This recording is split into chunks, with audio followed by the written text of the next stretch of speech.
तो क्वांट में बहुत ब्रॉड एरियाज हैं महाराष्ट्र सीईटी एमबीए में।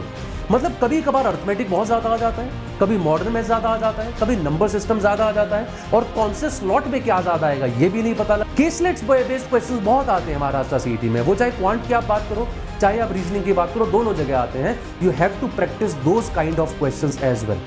सो जस्ट ये छोटी छोटी चीजें हैं, इनके अगर आप पॉइंटर्स बना लो 10-12 पॉइंटर्स हो जाएंगे। चलो इन चीजों पे ध्यान देना है, 15 दिन ये करेंगे, that's it, our job is done.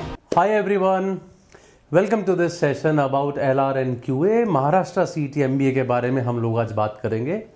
15 दिन बचे हैं एग्जाम में, सो इन दीज 15 डेज क्या क्या करना चाहिए हम लोग एलआर के लिए, क्यूए के लिए, that's the main agenda of this session.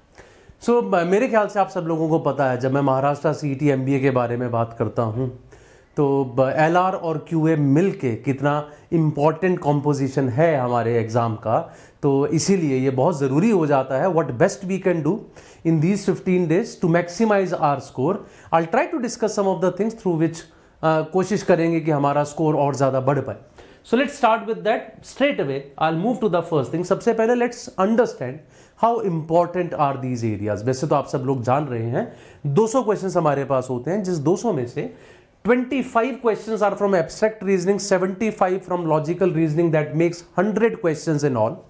50 questions are there from quant, that makes it 150 questions. And what makes it more important कि वर्बल एबिलिटी के जब मैं 50 क्वेश्चंस की बात करता हूं तो इनमें आपको या तो आता है या नहीं आता है। It would not take much of time. It's not like CAT exam की जो बहुत डिफिकल्ट आता हो, तो ऐसे में आप 20-25 मिनट में शायद पूरे 50 क्वेश्चन वर्बल एबिलिटी के कर सकते हैं। जो बाकी का हमारे पास बचा हुआ टाइम है 125-130 मिनट्स, ऑल ऑफ दैट, वो सारा टाइम हम लोग यूज कर सकते हैं अपने एलआर और क्यूए को करने के लिए। लेकिन ये बहुत इंपॉर्टेंट है मेरे लिए जानना कि जब मैं टोटल इसके बारे में बात कर रहा हूं तो करते वक्त किस तरह के क्वेश्चंस मुझे डील करने चाहिए, किस तरह के क्वेश्चंस को छोड़ देना चाहिए, बहुत जरूरी है। आप लोगों को शायद पता होगा महाराष्ट्र सीईटी के बारे में कि महाराष्ट्र सीईटी में कई बार क्वेश्चंस पुराने ईयर्स के कैट या जैट के पेपर से डायरेक्टली भी डाल दिए गए हैं, मतलब कैट जैट लेवल के क्वेश्चंस। और जहां नंबर ऑफ क्वेश्चंस इतने ज्यादा हैं उधर मैं डिफिकल्ट क्वेश्चंस करने की नहीं सोच सकता। ऑफ कोर्स शायद एग्जाम अथॉरिटीज भी ऐसा चाहती हैं कि कोई भी बच्चा किसी भी तरीके से ये फिगर आउट कर पाए कि कौन से क्वेश्चंस करने लायक हैं और कौन से नहीं करने लायक हैं, और वो वहां फिगर आउट करके और उसके बाद आसान क्वेश्चंस करे, डिफिकल्ट वाले छोड़ दे। ये आपको वहीं पर जज करना होगा एग्जाम के टाइम पे। जहां तक मैं बात कर रहा हूं एलआर और एआर के बारे में, ज्यादातर एरियाज वो है ही नहीं जो कैट या जेट के साथ मैच करते हैं। मतलब कोई भी किसी भी तरीके से कोई ऐसा टॉपिक है जो मतलब हमारे पास कैट में या जेट में आता है वो यहां आता है। लेकिन फिर भी लास्ट ईयर में हमने देखा था कि जेट का एक्चुअल सेट एक उन्होंने उठा के डाल दिया था इसके अंदर। However, when I talk about directions, blood relations, input, output, series, coding, decoding, etc., ये सब ना कैट में आता ना क्या जेट में आता। लेकिन कुछ ऐसे टाइप हैं जो कॉमन होते हैं जिनको आप पजल बोल सकते हैं, ऐसा एक सेट उन्होंने जेट का भी दिया हुआ है last year, right. And that was a difficult set. It was not like कि जेट के आसान क्वेश्चंस में रहा होगा, वो मुश्किल सेट था।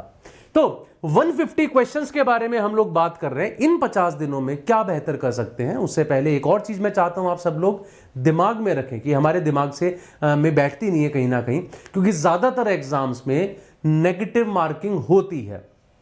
Maharashtra CET is the exam जिसमें there is no negative marking.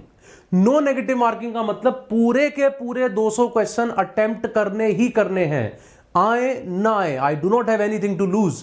तुक्का लग गया तो बात बन गई, नहीं तुक्का लगा तो कोई बात नहीं, कुछ जाने खोने को तो है ही नहीं।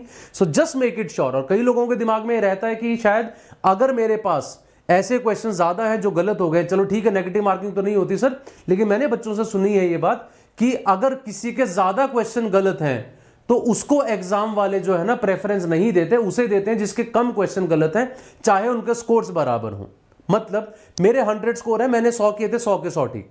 मेरे फ्रेंड ने 150 किए, उसके बहुत सारे गलत हो गए, 50 क्वेश्चन, उसके भी 100 नंबर है। तो इसका मतलब एग्जाम जो है उसको प्रेफरेंस नहीं देगा, मुझे देगा, ऐसा बिल्कुल नहीं है।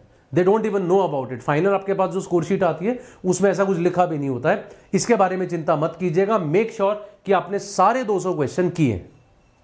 अब क्या करना चाहिए इन बचे हुए 15 दिनों में? So I am just giving you a small plan for these 15 days कि क्या कर सकते हैं। फर्स्ट ऑफ ऑल बात करते हैं एलआर और एआर के बारे में।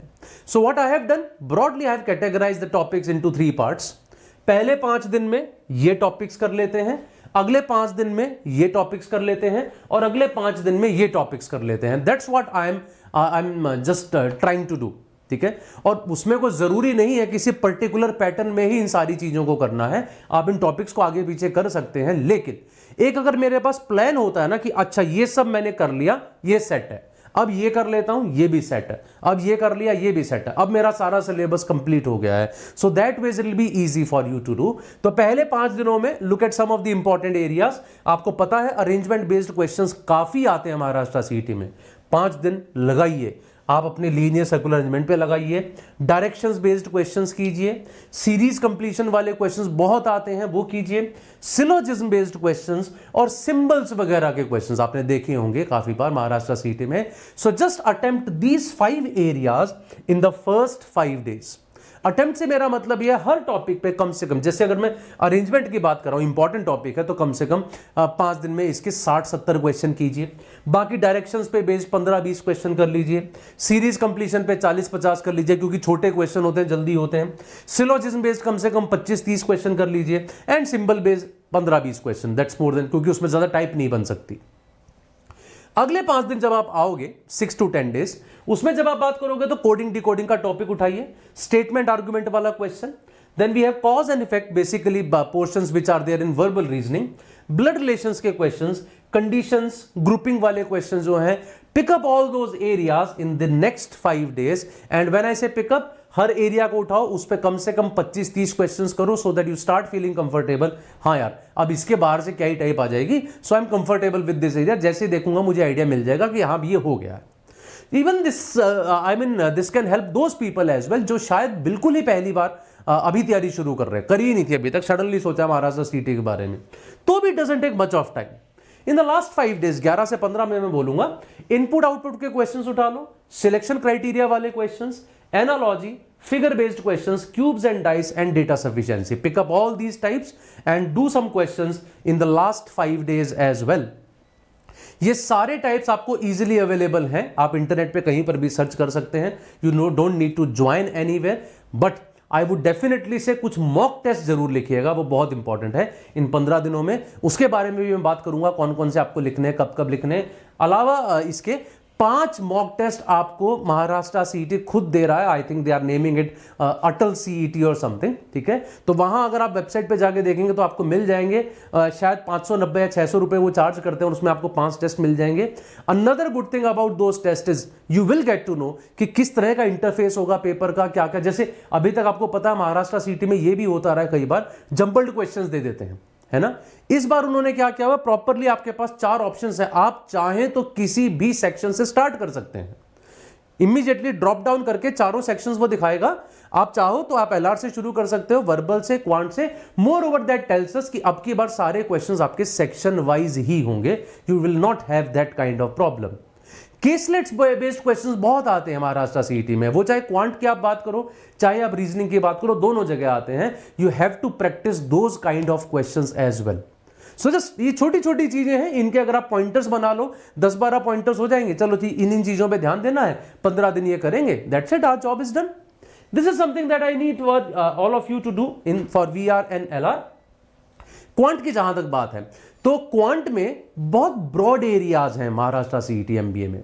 मतलब कभी कभार अर्थमेटिक बहुत ज्यादा आ जाता है, कभी मॉडर्न मैथ ज्यादा आ जाता है, कभी नंबर सिस्टम ज्यादा आ जाता है, और कौन से स्लॉट में क्या ज्यादा आएगा ये भी नहीं पता लगता, क्योंकि एक ही साल के अलग अलग स्लॉट्स में अलग नंबर ऑफ क्वेश्चंस आ जाते हैं। सो आई वुड सजेस्ट किसी भी एरिया को हल्के में मत लेना। हाँ, इतना कर सकते हो कि आप अलजेब्रा पे बहुत ज्यादा फोकस ना करो, बिकॉज अनलाइक कैट यहां पे आपसे अलजेब्रा ज्यादा कभी नहीं पूछा जाता है। अलजेब्रा पूछा गया जब भी, तो आपको याद होगा महाराष्ट्र सीईटी में कुछ स्पेसिफिक क्वेश्चंस आते थे, क्वाड्रेटिक इक्वेशंस देके दो और उसके बाद वो पूछता था X is greater than Y और लेस देन वाई और समथिंग, ठीक है, उस तरह क्वेश्चन। तो क्वाड्रेटिक शायद उनका फेवरेट है, क्वाड्रेटिक पढ़ लो, लीनियर पढ़ लो, सीरीज बेस्ड क्वेश्चंस पढ़ लो। I think that should be more than enough अगर ये सारी टाइप्स भी कर लोगे तो। लेकिन अरिथमेटिक एक ऐसी चीज है जिसको आप बिल्कुल भी किसी भी हालात में स्किप नहीं कर सकते। पहले 5 दिन अरिथमेटिक पिक करो, कम से कम 150 क्वेश्चंस बनाओ अरिथमेटिक पे टोटल। 5 दिन 150 क्वेश्चन, हर रोज 30 question. Along with that you also have to write 1 complete mock of Maharashtra CET. ये ज्यादा हो रहा होगा बेशक, लेकिन 15 ही दिन तो बचे हैं, let's give it our best, कोशिश करते हैं। अगले 5 दिन 6 से 10 मॉडर्न मैथ्स पूरा पढ़िए, क्योंकि मॉडर्न मैथ्स एक ऐसा एरिया जिस पे बेस्ड काफी क्वेश्चन महाराष्ट्र सीईटी पूछता है, जस्ट लाइक स्नैप। और उसके बाद ज्योमेट्री, ये दोनों एरियाज अगले 5 दिन के लिए पिक कर लीजिए। 5 दिन में दोनों एरियाज पकड़िए। Along with that you have to do 2 mocks as well. And lastly in the last 5 days numbers और अलजेब्रा को पिक कीजिए, उसके साथ 2 मॉक्स। और यहां जब मैं मॉक की बात कर रहा हूं, मैं फुल लेंथ मॉक की बात कर रहा हूं, पूरे 150 मिनट का, पूरे 200 क्वेश्चंस का, उसको पूरा करो। एनालाइज बहुत ज्यादा करने की महाराष्ट्र सीईटी में जरूरत नहीं है, अनलाइक कैट एंड जेट। यहां पे ज्यादा एनालिसिस की जरूरत नहीं होती, बस पेपर देके आइए, देखिए कितना स्कोर आ रहा है, छोटा मोटा देखिए कहां आपने मिस्टेक्स की हैं, कहां चीजें आप ठीक कर सकते थे, कहां इंप्रूव कर सकते थे। If you figure out that will be more than sufficient. So this is my plan for the last 15 days. Just make a small chart of this कि ठीक है 5-5 दिन में मुझे ये करना है, that will suffice. I do not want to complicated कि मैं टॉपिक वाइज लिखूं, प्रॉफिट लॉस एंड डिस्काउंट अब पढ़ो, परसेंटेज अब पढ़ो। व्हाई टू डू दैट यार? Let's make a simple plan. सारे एलआर के टॉपिक्स के मैंने 3 पार्ट्स किए। पहले वीक के लिए देख लो कौन से हैं, पहले 5 दिन के लिए मैंने क्वांट के 3 पार्ट्स किए। पहले 5 दिन का देखो, स्टिक टू दैट। उसके अलावा एक मॉक दे दीजिएगा। अगले 5 दिन में 2 मॉक देने के साथ टॉपिक्स, अगले 5 दिन में 2 मॉक देने के साथ topics, and that's all I mean from my side. If you are preparing for CAT 2025, we have a batch, Foundation Builder batch. We have started from 18th of March. Do not forget to join us for that batch as well. And that's all from my side. I'm sure this session is useful for you. I wanted this session to be crisp along with the plan which was quite crisp. All the very best guys. जल्दी ही फिर मिलते हैं in some other session.